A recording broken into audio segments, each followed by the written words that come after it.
Au nom du Père et du Fils et du Saint-Esprit, ainsi soit-il.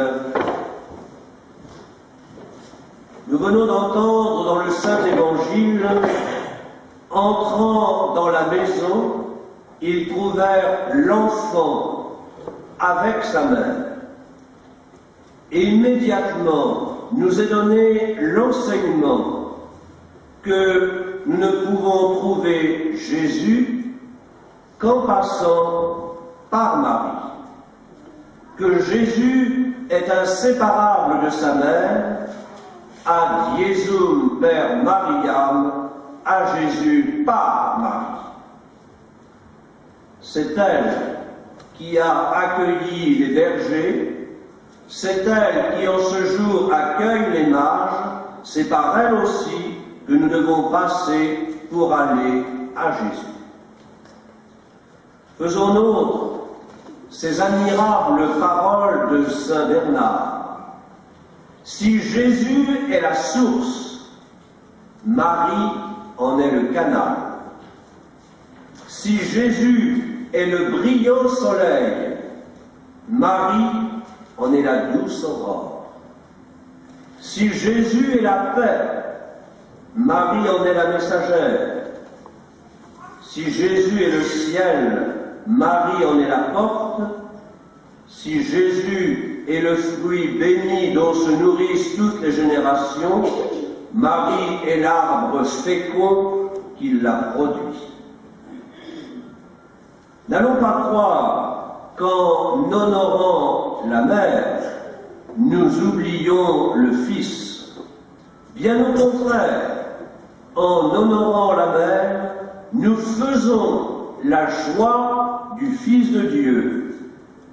Lui, nous avons cessé de le répéter pendant le temps de l'Avent, lui qui a voulu habiter dans son sein, lui qui a voulu reposer dans ses bras, lui qui a voulu recevoir ses caresses et trouver dans cette femme bénie entre toutes ce que toutes les autres créatures lui refuseraient un jour. N'oublions pas que si aujourd'hui Marie accueille les anges, les mages, et qu'il trouve l'enfant avec sa mère, c'est bien encore cette mère que nous retrouverons auprès de la croix, et c'est alors qu'elle deviendra notre mère. Fils, voici ta mère. Et l'évangile continuait, et ils lui offrirent de l'or, de l'encens et de la myrrhe. Aujourd'hui, les mages, ces savants, ces rois, se prosternent aux pieds de l'enfant Dieu. À cette heure se réalise la parole de l'apôtre. Il s'est anéanti, c'est pourquoi Dieu l'a élevé et lui a donné un nom qui est au-dessus de tout nom. Hélas pour beaucoup aujourd'hui, ô Jésus, vous êtes encore un Dieu caché, un Dieu ignoré, et parfois même un Dieu dont on ne veut plus. Ni la crèche, ni la croix, ni l'autel, ni l'Eucharistie, tous ces monuments de votre amour, ô Jésus, n'ont la puissance de les éclairer et de les émouvoir.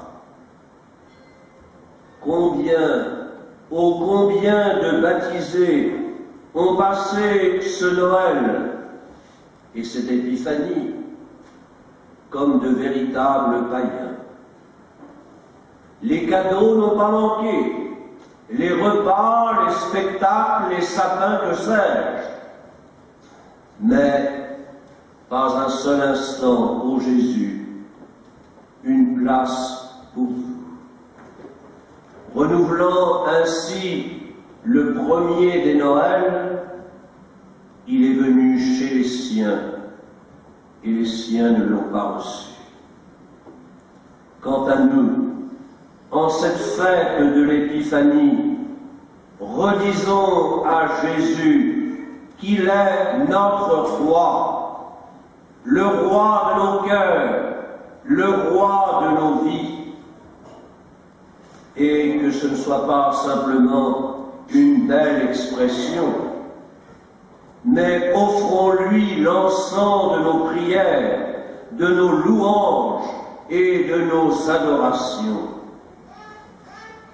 Beaucoup ont compris l'importance de la messe, et nous y sommes, mais peut-être pas encore assez l'importance de l'adoration de Jésus au Saint-Sacrement, laissant trop souvent l'adoration pour les gens qu'on pense inoccupés ou d'un certain âge.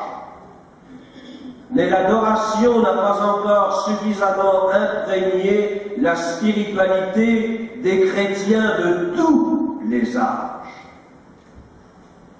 L'adoration fait partie de la vie spirituelle.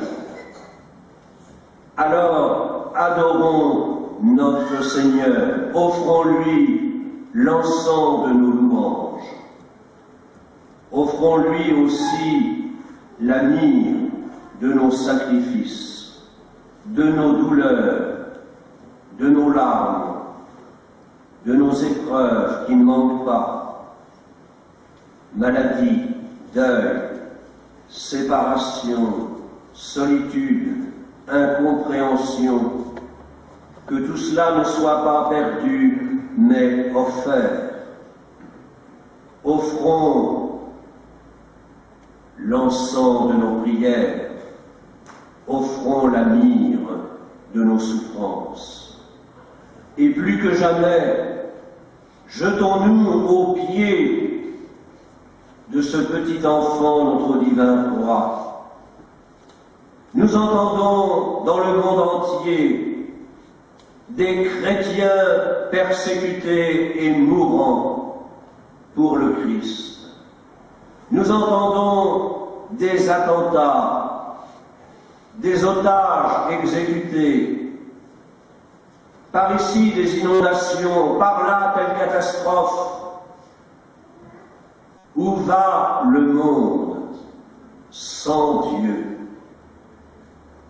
Prosternons-nous aux pieds de l'enfant Dieu, supplions-le pour nous-mêmes, pour l'Église, pour le monde, et redisons-lui avec foi: ô Jésus, roi d'amour, j'ai confiance en votre miséricordieuse bonté, ainsi soit-il.